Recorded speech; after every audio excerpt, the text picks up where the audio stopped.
10 کلمات ایسے ہیں، 10 فکرے، 10 باتیں کہ جو بندہ ان کو روزانہ پڑھے اس کے لیے اللہ کافی ہو جاتے ہیں۔ ان میں سے 5 فکرے دنیا سے متعلق اور 5 فکرے، ان 10 فکروں کو یاد کر لیں، ایک فکرہ بھی روز یاد کریں تو 10 دن میں حدیث پاک یاد ہو جائے گی، اور اس کو اپنی دعاؤں کا حصہ بنا لیں۔ جب آپ اس کو پڑھیں گے تو اللہ تعالیٰ آپ کے کاموں میں آپ کی کفایت۔ پہلا فکرہ فرمایا حسبی اللہ لدینی، میرے دین کے لیے میرا اللہ کافی، یعنی دین میں کوئی فتنہ اور فساد نہ آ جائے۔ دین میں فتنے 2 طرح سے آتے ہیں، ایک شبہات کی وجہ سے اور ایک شہوات کی وجہ سے۔ تو اللہ تعالیٰ ہمیں ان دونوں فتنوں سے محفوظ فرمائے، ہمارا دین سلامت رہے۔ تو پہلا فکرہ حسبی اللہ لدینی، دوسرا فکرہ حسبی اللہ لما اہمنی، میرا اللہ کافی ہے ہر اس چیز کے لیے جو مجھے پریشان کرتی ہے۔ بندہ کرتا ہے، کوئی چیز کرتی ہے، کاروبار کرتی ہے، جو بھی ٹف ٹائم دے رہی ہے، میرا اللہ اس کے لیے کافی ہے۔ حسبی اللہ لما اہمنی۔ تیسرا فکرہ حسبی اللہ لمن بغا علیہ، میرا اللہ کافی ہے ہر اس کے لیے جو مجھ پر سرکشی کرے، چڑھ دوڑے۔ اگر کوئی ہمارے اوپر چڑھ دوڑنا چاہتا ہے تو اللہ اس کے لیے کافی ہو جائے۔ حسبی اللہ لمن حسدنی، میرا اللہ کافی ہے ہر اس کے لیے جو مجھ سے حسد کرتا ہے۔ دفتروں کی زندگیوں میں تو بہت حسد ہوتا ہے، لیگ پلنگ، تو اللہ نے ان سب حاسدوں سے بندے کو نجات عطا فرما دی۔ اور 5واں حسبی اللہ لمن کادنی بسوء، میرا اللہ کافی ہے ہر اس کے لیے جو میرے خلاف برے منصوبے بناتا ہے۔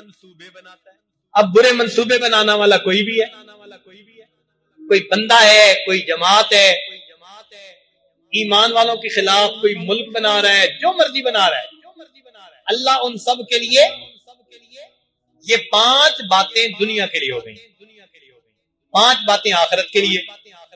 تو فرمایا حسبی اللہ عند الموت، کیونکہ موت کا لمحہ انسان کی زندگی کا سب سے زیادہ نازک لمحہ۔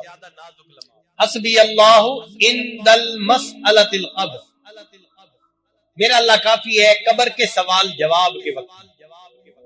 حسبی اللہ عند المیزان، میرا اللہ کافی ہے میزان پر جب اعمال تولے جائیں۔ 9ویں بات حسبی اللہ عند الصراط، میرا اللہ پل صراط پر گزرنے کے لیے کے وقت میرے لیے کافی ہے۔ حسبی اللہ عند الصراط۔ اور 10ویں بات حسبی اللہ لا الہ الا ہو علیہ توکلت و الیہ انیب۔ اگر یہ 10 فکرے ہم ہر نماز کے بعد پڑھ لیں، ہمارا پروردگار دنیا اور آخرت کے تمام مسائل کے لیے ہمیں کافی۔ اور ہم دل میں بھی یہی بھروسہ رکھیں کہ میرے لیے میرا اللہ، یہ سبق یاد رکھیے کہ آج کی اس مجلس میں یہ سبق ہمیں پڑھا دیا کہ ہمارے لیے ہمارا اللہ، ہمارا پروردگار کافی۔ سیدنا علی کرم اللہ وجہ وجیب بات فرماتے تھے اے اللہ میرے لیے یہی عزت کافی ہے کہ تو میرا پروردگار ہے۔ اے اللہ میرے لیے یہی عزت کافی ہے کہ تو میرا پروردگار ہے، اور میرے لیے یہی فخر کافی ہے کہ میں تیرا بندہ۔ میرے لیے یہی عزت کافی ہے کہ تو میرا پروردگار ہے، اور میرے لیے یہی فخر کافی ہے کہ میں تیرا بندہ۔ اس کے 9 ٹکڑے بنتے ہیں، 1 2 3 4 5 6 7 8 9۔ تو اگر اس کو ہم دیکھیں تو 1 2 3 4 5، 5واں ٹکڑا بنتا ہے وَلَا يُحِيطُونَ بِعِلْمِهِ بِشَيْءٍ مِّنْ عِلْمِهِ إِلَّا بِمَا شَاءَ۔ یہ ہے اصل ڈائمنڈ جو اس نگینہ جو دکھانا چاہتے ہیں اللہ تعالیٰ۔ پھر اس کے بعد اگلا جو ہے وہ پچھلے سے ملتا ہے، اگلا اس سے پچھلے سے، پھر آگے ایسے ہے جیسے 5 4 3 2 1۔ تو آیت الکرسی کے اندر گویا پوری رنگ تھیوری یا نیکلس تھیوری اس کو ثبوت ملتا ہے۔ پھر سورہ بقرہ جو پورے قرآن مجید کا خلاصہ اور نچوڑ ہے، اس کے اندر بھی یہی رینگ تھیوری سامنے آتی ہے۔ اس میں بھی 9 قسم کے مضامین بیان کیے گئے ہیں۔ پہلا مضمون ایمان اور کفر کے بارے میں ہے، دوسرا مضمون اللہ تعالیٰ کی تخلیقات کے بارے میں ہے، تیسرا مضمون بنی اسرائیل والوں کو اللہ تعالیٰ نے احکامات دیے، اور چوتھا مضمون اللہ تعالیٰ نے ابراہیم علیہ السلام کو آزمایا ہے، ابتلی ابراہیم ربہ بکلمات، اور پانچواں مضمون اصل ڈائمنڈ ہے، اور وہ کیا ہے کہ قد نرى تقلب وجهك في السماء فلنولینک قبلۃ ترضاها۔ یہ جو آیتیں ہیں نا کہ اللہ تعالیٰ بیت المقدس سے قبلہ کو کعبہ کی طرف منتقل کرتے ہیں، یہ اصل پوری صورت کا نچوڑ ہے، اور یہ بہت بڑی بات ہے، بہت بڑا میسج ہے، بہت بڑا پیغام ہے کہ آج کے بعد پہلے ادیان ختم ہو گئے، اب دنیا میں نیا دین ہوگا، اور اس نئے دین کا مرکز بھی الگ ہوگا، جدا ہوگا، اور قیامت تک اب یہی مرکز رہے گا۔ یہ 5 مضمون ہے۔ پھر 6واں مضمون دیکھیں تو اس میں ہے کہ ایمان والوں کو آزمایا جائے گا، وَلَنَبْلُوَنَّكُمْ بِشَيْءٍ مِّنَ الْخَوْفِ وَالْجُوعِ۔ ادھر تھا ابراہیم علیہ السلام کو آزمایا گیا، ادھر ہے ایمان والوں کو آزمایا جائے گا۔ پھر اس مضمون کے بعد ایمان والوں کو اللہ نے احکام دیے کہ اللہ تعالیٰ تمہیں اس چیز کا حکم دیتا ہے، اس چیز کا حکم دیتا ہے۔ پھر اس کے بعد اللہ تعالیٰ کی تخلیق اور علم کے بارے میں آیت الکرسی ہے۔ پھر آخر پہ جو 2 آیتیں ہیں سورہ بقرہ کی، ان میں وہی مضمون ہے جو پہلی آیتوں میں تھا، آمن الرسول بما انزل الیہ من ربہ والمؤمنون کل آمن باللہ وملائکتہ۔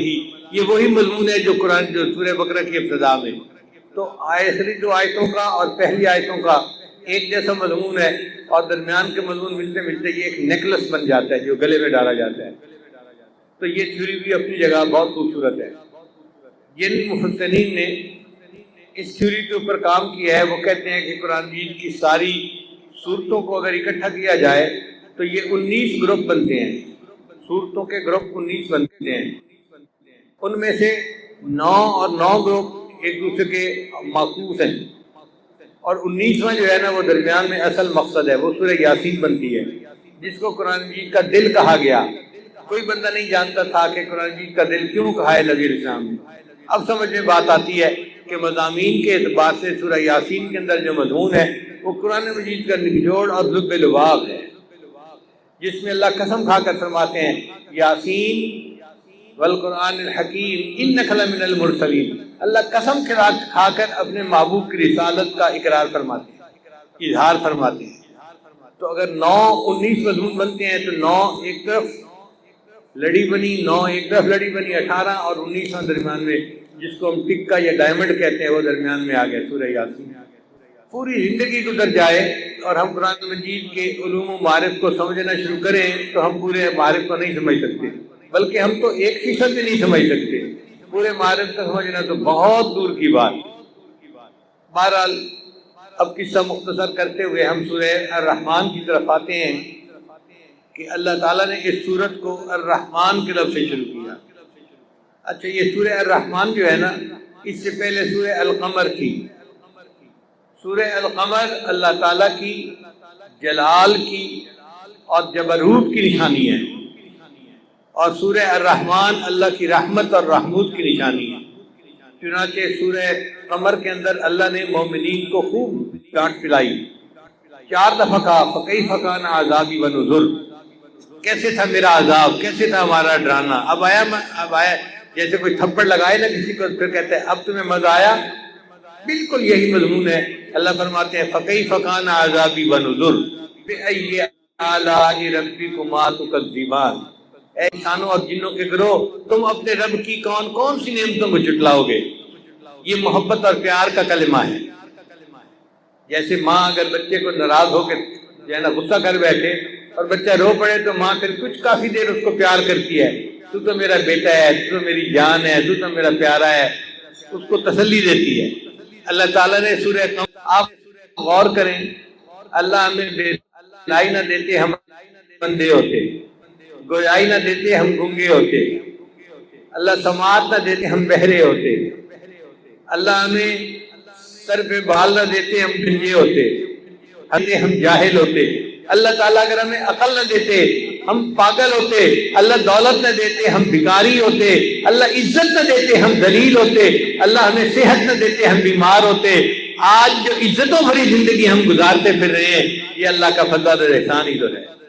ہم تو اللہ کی نعمتوں میں ڈوبے ہوئے ہیں سر سے لے کے پاؤں تک۔ فَبِأَيِّ آلَاءِ رَبِّكُمَا تُكَذِّبَانِ، اے انسانوں اور جنوں تم اپنے رب کی کون کون سی نعمتوں کو جھٹلاؤ گے؟ اب یہاں ایک سوال پیدا ہوتا ہے کہ اللہ رب العزت نے 31 مرتبہ اس کلمے کو کیوں دہرایا؟ یہ تو پکی بات ہے کہ اس کلمے کو بار بار پڑھ کے مزہ آتا ہے تلاوت کرتے ہوئے، مگر اس کے پیچھے کوئی حکمت بھی تو ہوگی نا۔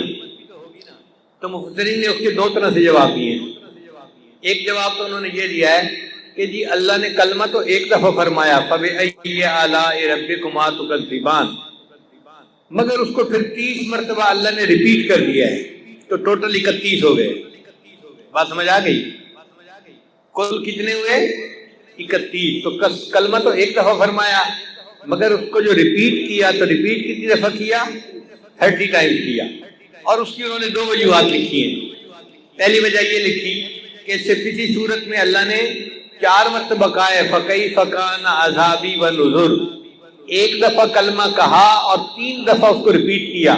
وہ چونکہ ڈانٹ پلانے والا کلمہ تھا اور 3 دفعہ اللہ نے ڈانٹ پلائی، اس کے بدلے میں اللہ نے سورہ الرحمن میں 30 مرتبہ تسلی کا کلمہ کہہ دیا، تاکہ میرے ایمان والے بندے پریشان نہ ہو جائیں کہ اللہ تعالیٰ ہم سے ناراض ہو گئے۔ نہیں میرے بندوں، میں تو تم سے راضی ہوں، تم تو میرے ایمان والے بندے ہو نا، اس لیے میں تم سے راضی ہوں۔ تو 30 مرتبہ اللہ نے یہ کلمہ کہا فَبِأَيِّ آلَاءِ رَبِّكُمَا تُكَذِّبَانِ۔ اور بعد نے فرمایا کہ نہیں، مہینے کے 30 دن ہوتے ہیں، تو اللہ تعالیٰ نے 30 مرتبہ فَبِأَيِّ آلَاءِ رَبِّكُمَا تُكَذِّبَانِ فرمایا تاکہ مومن احساس کرے کہ جیسے مہینے کے ہر دن میں اللہ کی نعمت ہوتی ہے، میں روزی کھاتا ہوں، میں کام کرتا ہوں، تو 30 مرتبہ میں نے اقرار کرنا ہے، اے اللہ میں آپ کی نعمتوں کا اقرار کرتا ہوں، میں آپ کا شکر گزار بندہ ہوں، میں آپ کا ناشکرہ بندہ نہیں ہوں۔ بعض مفسرین نے کہا کہ اچھا یہ بھی اچھی توجیہ ہے کہ 3 مرتبہ ڈانٹ پلائی تو 30 مرتبہ تسلی دی، مگر کلمہ تو 31 مرتبہ کہا گیا نا، 31 مرتبہ، تو اس کی کیا ریزن ہے؟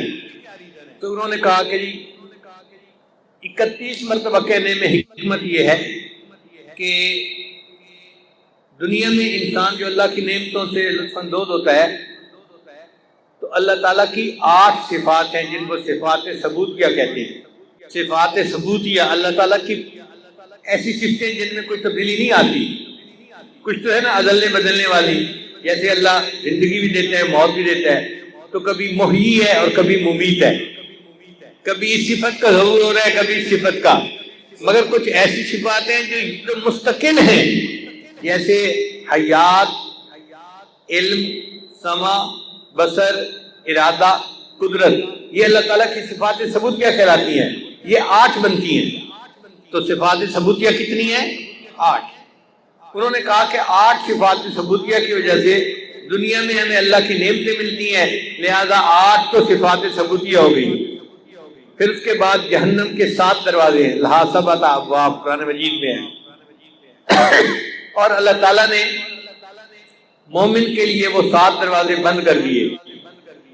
تو 8 صفات ثبوتیہ اور 7 جہنم کے 7 دروازے بند ہوئے، تو 8 اور 7 کتنے ہو گئی؟ 15 ہو گئی۔ اور جنت کے 8 دروازے ہیں، جنت کے کتنے دروازے ہیں؟ 8 دروازے ہیں، اور ہر مومن کو آخرت میں 2 جنتیں ملیں گی، تو کتنے دروازے ہو گئے 2 جنتوں کے؟